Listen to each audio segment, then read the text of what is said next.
Hello everyone, I'm Sean. This is Hoon. And we are the Courageour Frights, back once again for another movie review. Yes. So this time we are covering Lee Cronin's The Mummy. Yes. You have to say it that way, because that's how it's listed. Yeah, there is no other mummy except Lee Cronin made this. Yes. Lee Cronin's The Mummy. So I guess Lee Cronin has now entered the level of John Carpenter. Yes. Others that have to have their name in the title.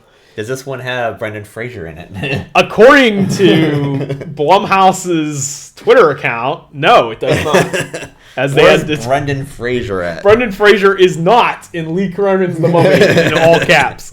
And that is true. He is not in this movie. I wanted to be in this movie somewhere. He should have just randomly been in this movie. He should have been like one of the extras in the background. Like half of them's covered up. Yeah, maybe he is. Yeah, he probably is. He's just hiding in the sand. Yeah. All right, so this is, of course, the latest Mummy film. Mm-hmm. Although some people will dispute that. Yeah. And we'll get into that, I guess.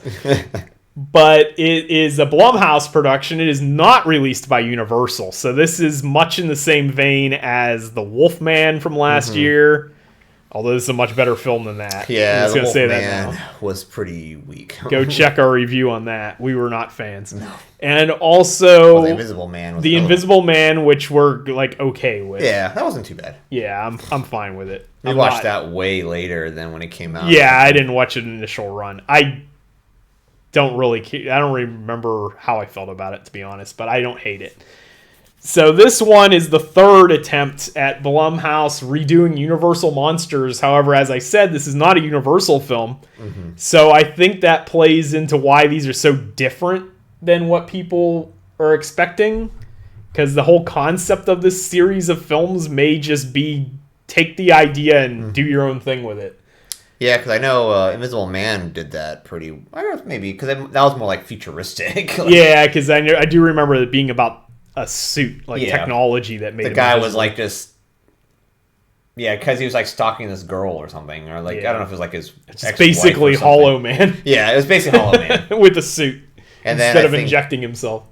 Wolfman was more like a virus. Yeah, Wolfman I didn't care for because it could literally be anything. Yeah. Like, it was just a virus that made him animalistic. Yeah. Which, I mean, you could argue is a werewolf, but that's also any... Yeah. Thing. I mean, anything that's that any virus deals with it's more like a zombie or something, like a rabies virus, right? It's like the rage virus or something. Yeah. It caused his hair to fall out.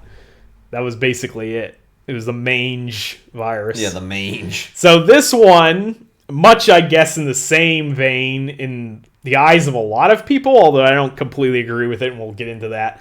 This is basically a mummy in name only film. Mm-hmm. If you're expecting traditional mummy movies, whatever that actually entails, because every mummy movie is like completely different than the one before it, then you're maybe going to be confused by this movie. But if we break down what a mummy is, which maybe we will in the course of this review, break down the basic ideas of what a mummy actually is, this doesn't stray as far from the source material as a lot of people are saying it does. Mm-hmm.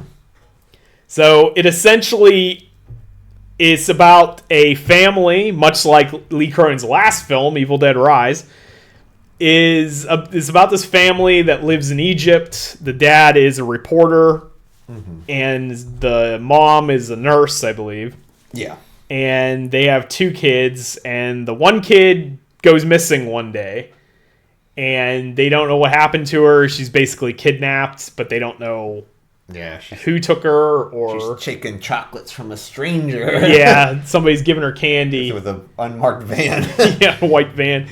And so they go to the police in Cairo, and they basically end up in a dead end. And then we end up fast-forwarding 8 years later, where they have another daughter. The son's still there. They've moved back to their home, which is in Albuquerque, New Mexico. And then out of the blue, they get this call from Cairo, from the embassy, saying that they found their daughter. Yeah. And to come get her. So they go back to Egypt to collect her. And they find her, but she's not the same person she was when she left. Yeah, she looks really... It's something very strange about her. Yeah, she's like scratching her own skin and everything else. Yeah, she also looks very weird. Yeah. Like her skin's like just hanging on her body. Yeah, it looks weird. Yeah, and she's not talking. She can't walk. She's borderline comatose. Yeah, she kind of like makes these weird tics and like does these weird contortions of her body. Right. So they take her home, and then weird things happen when she's back home, and eventually it essentially turns into what amounts to a demonic possession film, very much in the vein of Evil Dead, especially the most recent Evil Dead films, which of course he directed the last one. Makes sense, yeah. Yeah. He directed the last one, and then the one before that was also similar to that. So basically Evil Dead minus Ash is pretty much what this is. Which makes sense, too, because he's a producer in the next two movies. Yes. So it kind of makes sense that he would have an Evil Dead type of... And there is some Easter eggs in here. There's a professor that they go to get information who's called Dr. Bixby or something, and that was the name of the family in Evil Dead Rise. At least the unmarried one, so that must have been the family name before. So Beth's character is Bixby. So there's some connection there, which I saw somebody complain about online because they're like, that's Sam Raimi makes that decision, but then Lee Cronin's an executive producer on the next two. So I must have talked to him at one point in time. I would assume they've spoken about it at some point. He just went in there and was like, I'm producer now. I don't think Sam cares, to be honest. Yeah, Sam's like looks like a guy that just does whatever. He's just like, oh, if you want to be in my film, whatever, connected to my film, who cares? Right. Like, I don't think he's real strict about things. I mean, he even says something about Jason Voorhees or something, at least in one of the Well, movies. yeah, there is... This is kind of in the wider Evil Dead mythos. Yeah. Which is interesting, because there are connections to Evil Dead outside of the Evil Dead films, one of which is Friday the 13th. Yeah. Because one of the later ones, I believe it was 9, makes a connection to the Necronomicon. And basically implying that Jason's a Deadite. Which makes sense, because the way he looks. Right. And acts and does whatever he does. Yeah. So, in this case, the mummy essentially is the girl. If you can't figure it out, she's been possessed by a Egyptian demon of some sort. And you find out as the story progresses. One of the things that's interesting about this particular version is we actually have an Egyptian character that actually does something. Yeah. Which is almost unheard of in the Mummy franchise. Not NPC. Yeah, normally Egyptians are NPCs, and the only people that matter are archaeologists from Britain or adventurers from America. Yes. And the Egyptians themselves do very little except for possibly be like priests to Imhotep or whatever. Or like cultists. Or yeah, they're like cultists, which is very Lovecraftian. Yeah. Which I'm going to get into in a second here. But this film has an Egyptian detective who's one of the main characters, and she's basically the one that figures out the entire thing. So she's integral to the plot. So it turns out their neighbor was a person that goes by the term the magician, which is, again, a Lovecraft thing. Because sorcerers and magicians and stuff are frequently mentioned in his occultist writings and sort of thing. It's just a term he uses for cult practices. And she's the keeper of this demon, which is, I believe, is the Nosmaranian demon. So this is a made-up entity. Which isn't real. This is like a made-up. Very similar to the Kandarian demons of the Evil Dead franchise. Probably related in some way. And Nosmarian is the demon of... It's like family problems. I don't know. Family strife. Yeah, family strife, I guess. It's kind of a weird essentially. Demon. And so this magician, who is their neighbor, takes Katie, their daughter, and performs this ritual because she's the keeper of this demonic entity because they have a black pyramid in their basement. And inside the pyramid, there's a sarcophagus with a mummy inside, which is an undead mummy because it was like a dead corpse that reanimates. It literally was just like been there forever, I guess. Yeah. Or however long. Which is more like the traditional mummy. Yeah. And so they have to move the entity from that body into a new vessel to basically keep it contained. And they explain that it can be anyone, but they prefer a child because they live longer. So you basically don't have to keep doing it over and over again. So essentially this family is trying to prevent the standard mummy from coming into being in the first place. So they're like, that family's like the keeper of this demon, I guess. Right. But they do it in a way that's not real great. They just kidnap kids out of nowhere. Yeah. And her daughter was going to speak out about it, and she cut her tongue out. Which they needed they should have solved it by getting Millennium Puzzles and playing a children's card game. There you go. But and the tongue cutting out thing actually harkens back to at least the Brendan Fraser Mummy. Yeah, that happens in there, where you have a guy that has his tongue cut out. Yeah. So it has all these little Easter eggs to other mummy films. Yeah. So basically what you're dealing with is the girl is possessed by a demon. So I understand why people are comparing this to The Exorcist. But, again, what is a mummy? A mummy is just a vessel for a demon or a god of death or something in almost every version of the story. Because if it's not that, it's a priest or someone, we'll say Imhotep, even though the Imhotep's not always the mummy. Mm-hmm.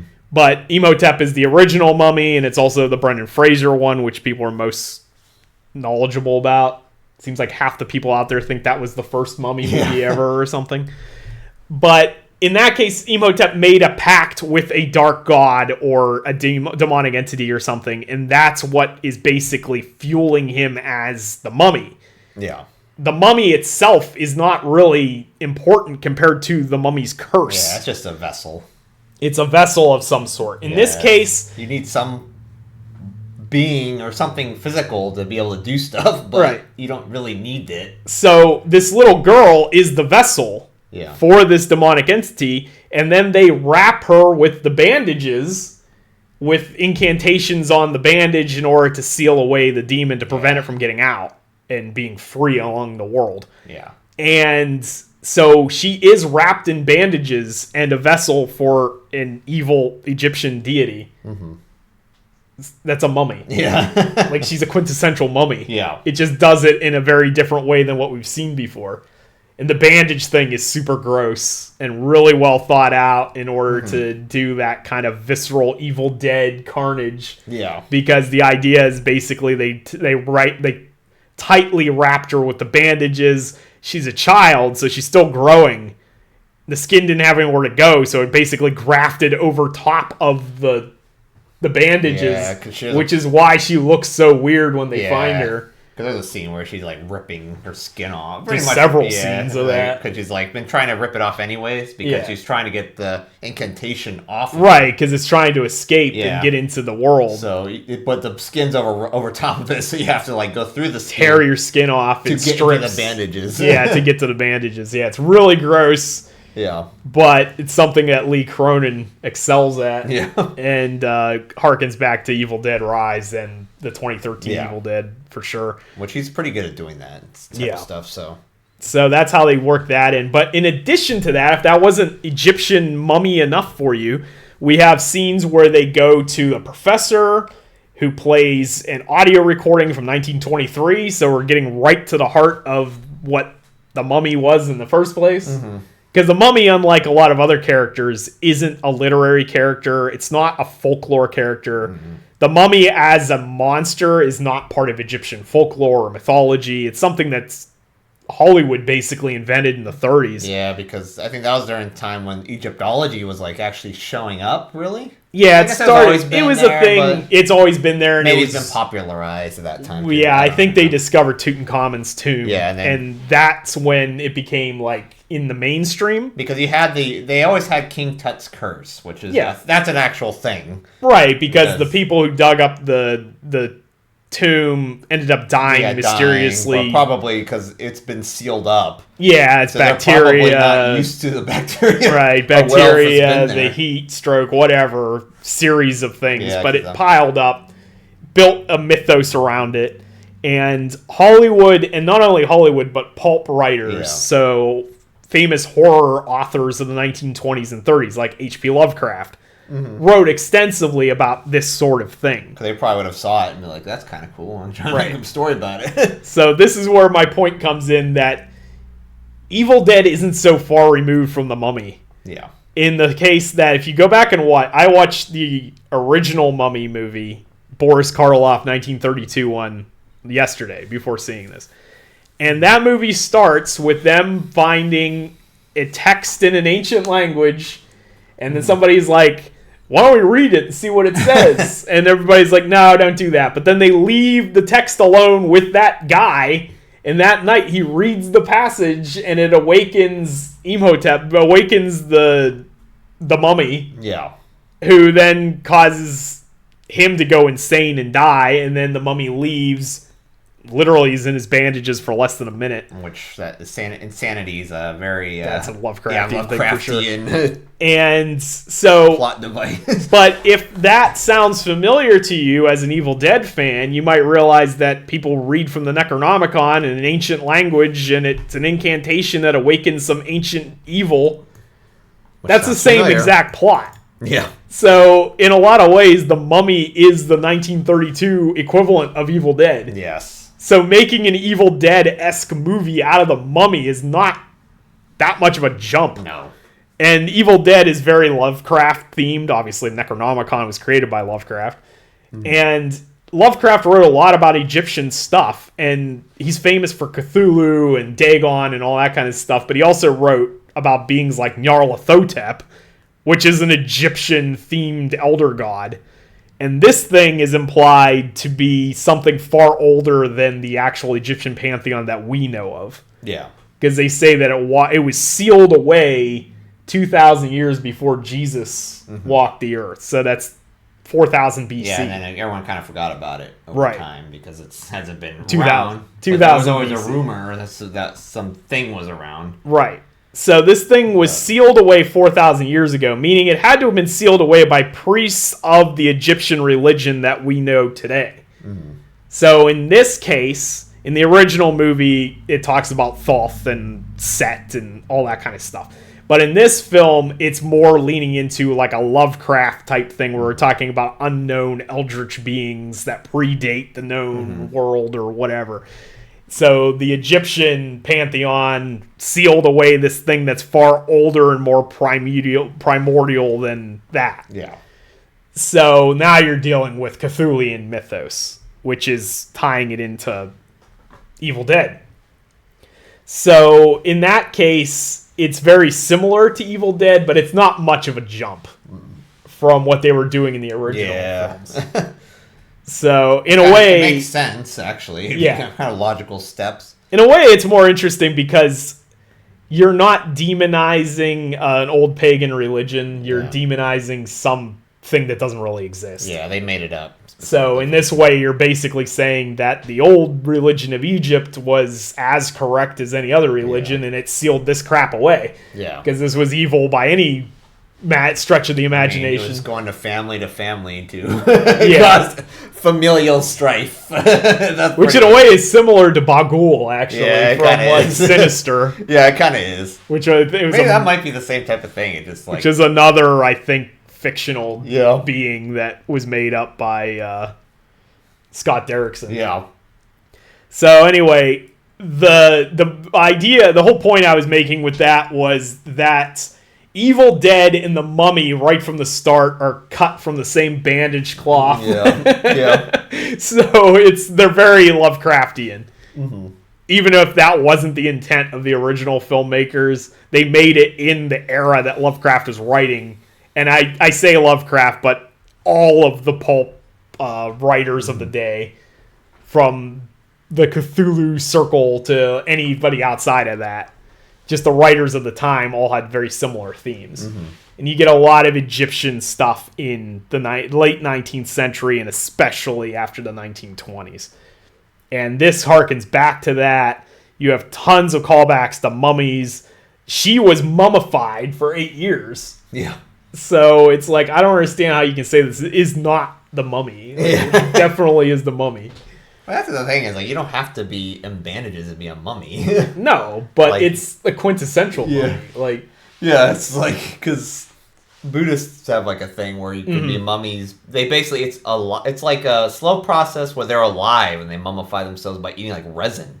Yeah. So it mummifies them from the inside out. In that case, they're still alive while still mummified. Alive for that, but so it's like they're reaching nirvana somehow. Right. So if someone is saying that you have to be undead to be a mummy, that's not necessarily the case either. Sense. And like I said, the Mummy is not a creature of folklore. Yeah. It's something that was invented by Hollywood and pulp writers 100 years ago, and it's constantly evolving as to what it is, so it's not really clearly defined as to what a mummy is or isn't. So you can do whatever you want with a mummy, essentially. All it needs is, in theory, the Egyptian connection, which this has, but that's not even true because you just talked about Buddhist mummies, but there's Incan mummies, there's...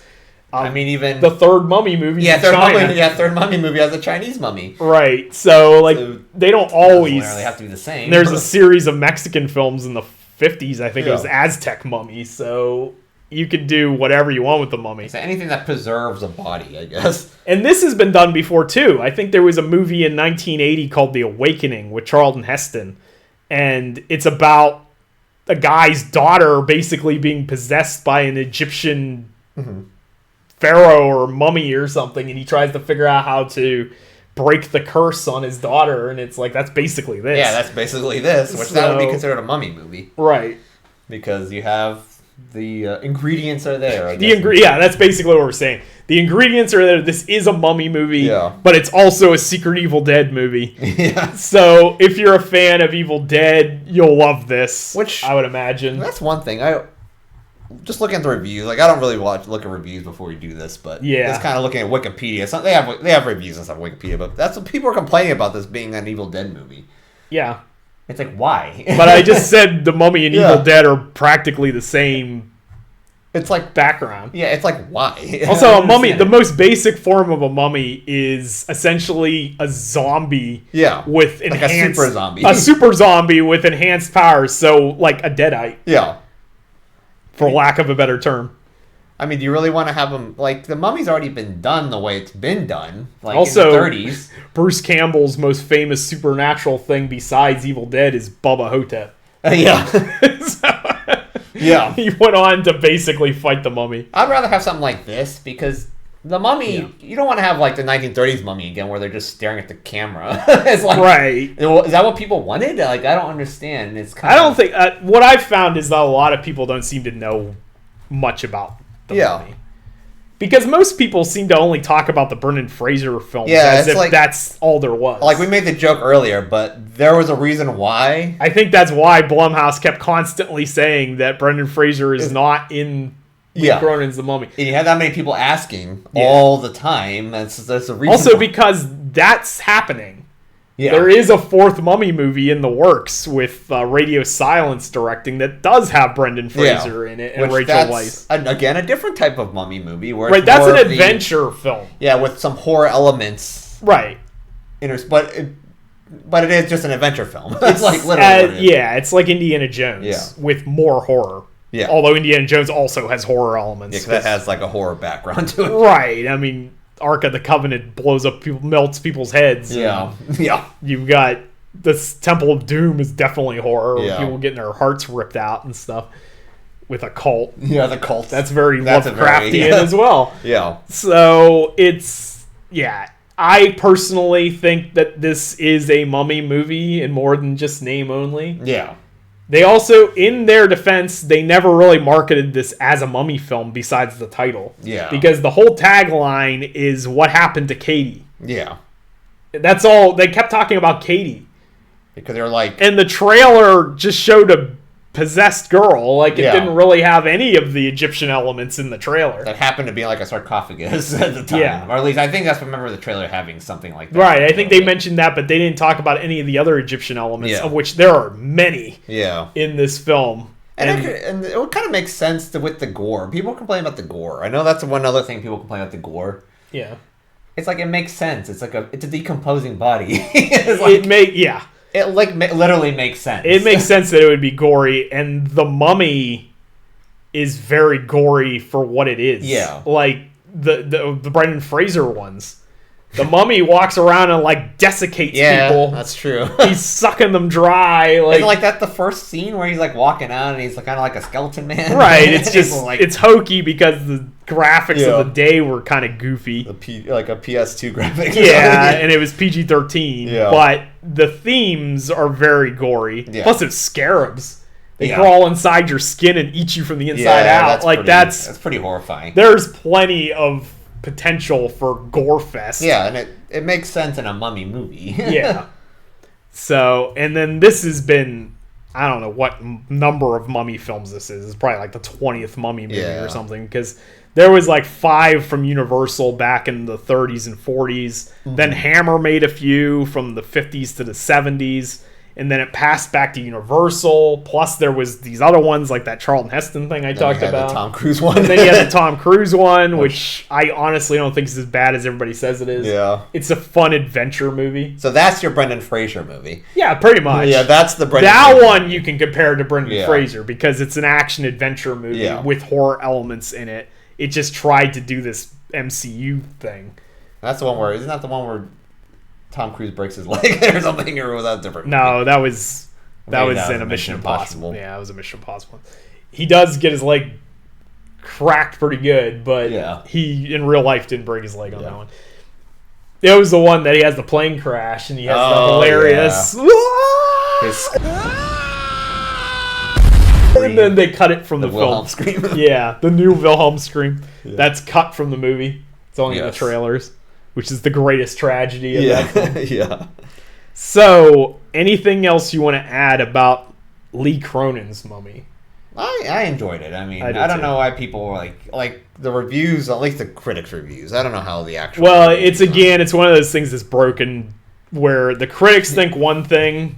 Yeah. And then horror fans in particular, from what I've seen, most of them seem to enjoy this. Yeah. Of course, there's people that don't. Occasional person, the occasional Skinamarink fan loves it or hates it.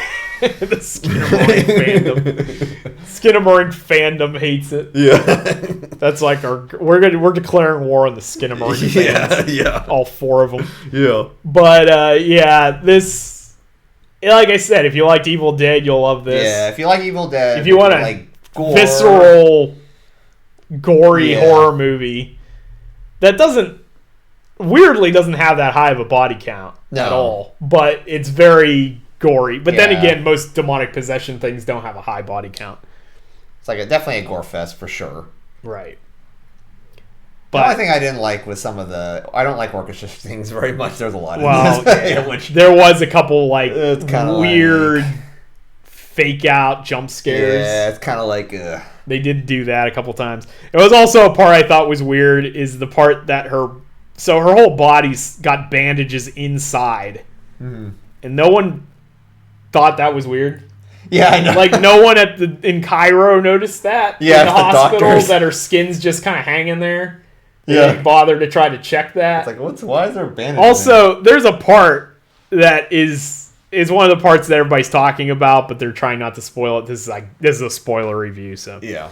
Her mom's trimming her toenails in a scene, and the big toes roll thick, and she can't get a good grip on it. So she tries to use some leverage with the toenail clippers, and the toenail tears off and tears a strip all the way up her shin.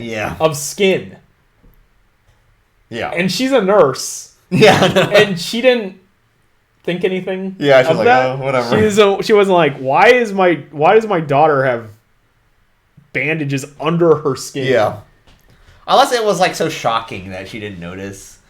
Well, then the kid runs away, and then the dad finds her. She eats a scorpion. Yeah, and then she stabs herself in the leg repeatedly. Yeah. With something like a corkscrew or something, and then the next scene they're just bandaging up her leg. They didn't take her to the hospital. Yeah, she tore half her leg off. I didn't understand that part because I was like, I'm really like, maybe we should take her to the hospital. I don't think self-mutilation is a normal thing. That was severe. Like that would have definitely been months in wound care. Yeah, because that was she was stabbing her leg really she pretty much tore half her leg off. Yeah. So that I thought was kind of dumb. Yeah. Especially given the mom's medical background. Yeah. I did enjoy some of the stuff with the Mexican family. Yeah. And the friends of the grandma that show up later on. And I know Lee Cronin said somewhere that he put that in because it reminded him of his own family. Yeah. because people don't think anything. People wouldn't think this if you don't have any connection to the cultures or anything. Mm-hmm. But Mexican and Irish culture have actually quite a lot in common. And I think it's initially because of the Catholic upbringing or whatever. But the two cultures, when they do encounter each other, seem to get along all the time. Mm-hmm. And that scene seemed very Irish as well. Like the way the dark humor and the way the people were talking at a funeral about their friend or whatever. Like that was kind of funny. There's a lot of dark humor in this. Yeah. And like we've said numerous times, this is essentially an Evil Dead film. So it has a bit of that Sam Raimi like trademarks throughout, and a bit of the kind of dark Irish humor that you expect from Lee Cronin at this point. So I'm interested to see what he does next in these films. I know he's a producer on the next two Evil Dead films. Which, that was the one thing was missing, because Burn apparently was like the trailer. Oh, yeah. But we didn't actually see Burn. There's our theater apparently is against Burn. I guess, yeah. They didn't even show it. They're like, screw it. Yeah, because a lot of people got to see like a 2-minute first look at Evil Dead Burn, but we didn't have that in our theater. It's kind of like, from what I gather, the house in the trailer is the same house as Ruby Noby's house in Ash vs. Evil Dead, but I don't know if it's just they used the same building, because it's probably shot in New Zealand like Evil Dead Rise was. So we'll see if there's a connection with Ash vs. Evil Dead. That would be cool. I could see them bringing back.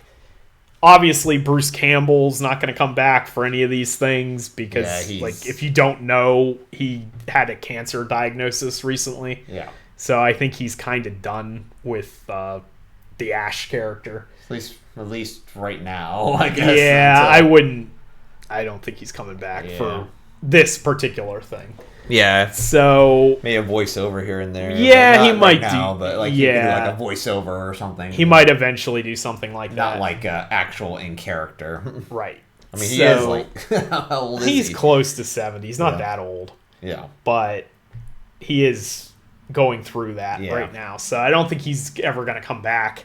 But Ash vs. Evil Dead did introduce some new characters that they could come back to. Mm-hmm.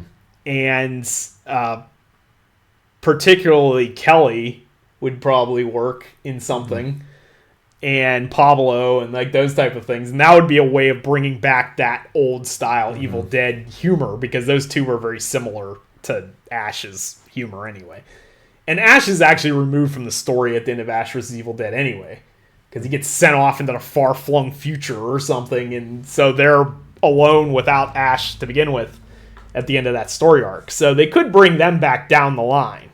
I don't think they are in this one, but they could have some callbacks to that. Actually, that would be kind of interesting if you had like a Evil Dead universe movie. Yeah. Where you have like all like the Evil Deadites and stuff. So you have Jason showing up in this thing, teaming up with the Mummy in here.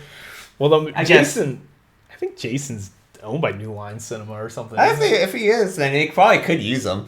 Yeah. And just be like, it'd be like a 90s, 2000s type of movie. Where it would be like Freddy versus Jason. Yeah, but you have like them maybe teaming up or something. All mixed together. Or maybe even Rise uses the family or whatever, like that Deadite though. But I guess you can't use that because it's like dead or this is a spoiler for that movie. I think he died at the end, I'm pretty sure. The Deadite does, but the family's still around. Family's still alive. Two of them are.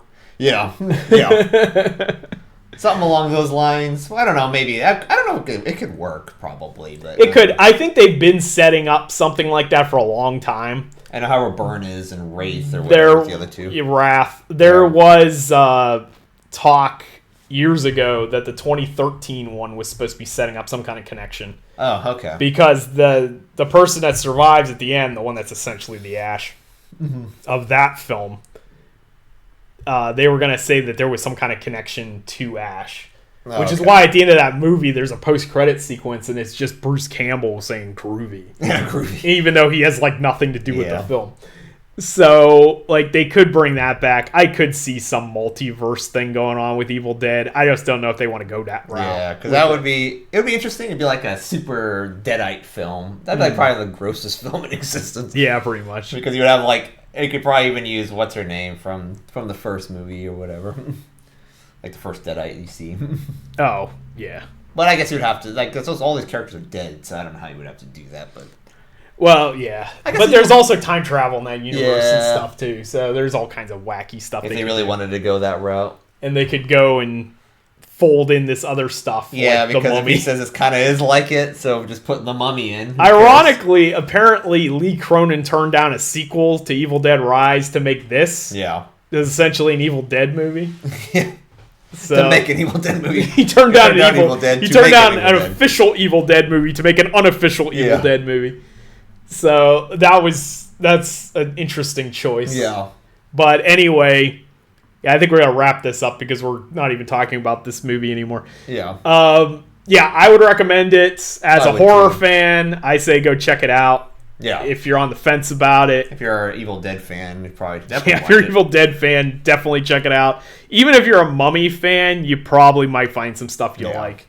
You might be surprised how much this actually is a Mummy movie since they reference all the ingredients multiple times and actually have Egyptian characters that actually do something for once, which you think would have been a thing before now, but apparently not. Yeah.